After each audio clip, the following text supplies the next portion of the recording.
Здраво, драги пријатели, сватете го ова видео како продолжение на вчерашното видео, каде што објаснував зошто инвестирање во актива е многу подобро отколку инвестирање во удобности. Нели дефинираме дека актива е сето она што кога ќе инвестираш плюс ти носи и приливи, а удобност е она што ќе инвестираш, чекаш да порасне вредност, како биткоин, злато, благородни метали и така натаму. И сега добив неколку интересни прашања што мислам дека вредат внимание и треба малце да ги проанализираме. А тоа е Зора, нели мислиш дека веќе становите во Скопје и во Македонија многу порасна и дека веќе не се исплати да се инвестира во станови, па дури нели и киријата да е добра. Еве да ви направам јас една моја анализа, па вие самите толкувајте. Во Македонија, како и во секој општество, било каде во светот, секогаш 5% од населението се толку богати што во секој момент можат да си купат уште една недвижност. Дали тоа е гарсонјеричка, дали е гаража, дали е стан, дали е дуќан, дали е нешто поголемо, дали е инвестирање во зграда. Значи 5% од населението во било кој општество, без оглед колку е рамномерно или нерамномерно распределено богатството, се енормно богати, барем до таа мера да купат една недвижност.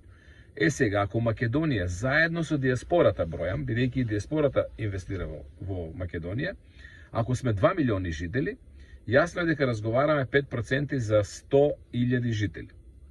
И сега слушате внимателно, ако е тоа 4 члено семејство, тоа се 25.000 купци. Од нели недвижност купуваат семејствата. 25.000 купци.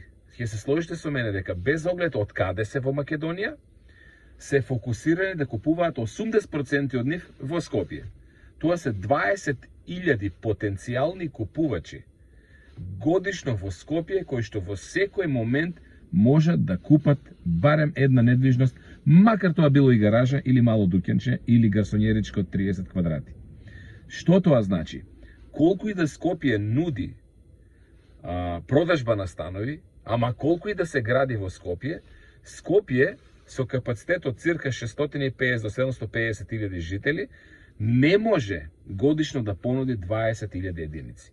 Тоа што значи? Тоа значи дека уште долго време побарувачката ќе биде поголема од понудата.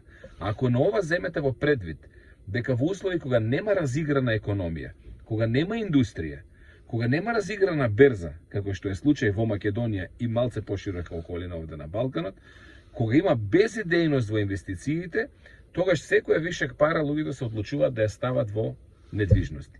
И ако се тоа го имате во предвид, мојата анализа ви кажува дека допрва уште ќе растат становите во Скопје и во одредени други урбани средини во Македонија, како што е, не знам, Охрид, Битола, Струмица, Куманово, кај што има многу луѓе надвор од државата, па немаат идеи, купуваат станови и така натаму и така натаму. Ако на тоа додадете и не само инвестирањето како цел сама за себе во недвижност, кај што постепено се очекува цената да расте, туку и ако успеете да го рентате, а во Македонија интензивно расте бројот на побарувачка на Booking и Airbnb, значи кратки 2 до 3 дена ноќевања, затоа што се повеќе и повеќе странски туристи доаѓаат на Балканот и се повеќе и повеќе на мапата, на пролазната мапа на Балканот е и Македонија, особено градови како Скопје и Охрид, каде што и тоа доведува да имате минимум 4% годишен поврат на таа инвестиција.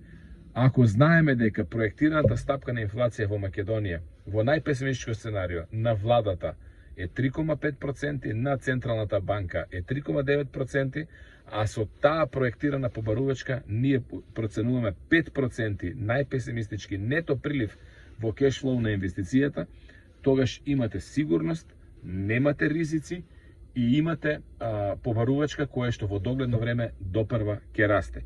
И уште нешто, искуството секогаш кажува дека кога растат цените на становите, некогаш растат побрзо, некогаш побавно, но многу тешко, многу ретко и многу бавно се случува под X услови паѓање на цените на становите. Така да што порано се инвестира во тоа, тоа е подобро. Пак потенцирам, не кажувам дека во удобности како злато, биткоин, сребро, други криптовалути нема да дојде до некогаш нагло забрзување. Но додека ја поседувате таа додека ја поседувате тој капитал, тој не ви носи кешфлоу. И затоа, моја прогноза и моја проценка е недвижности и се разбира и акции. Овде сакав само на листа за недвижност да ја направам. Се гледам утре.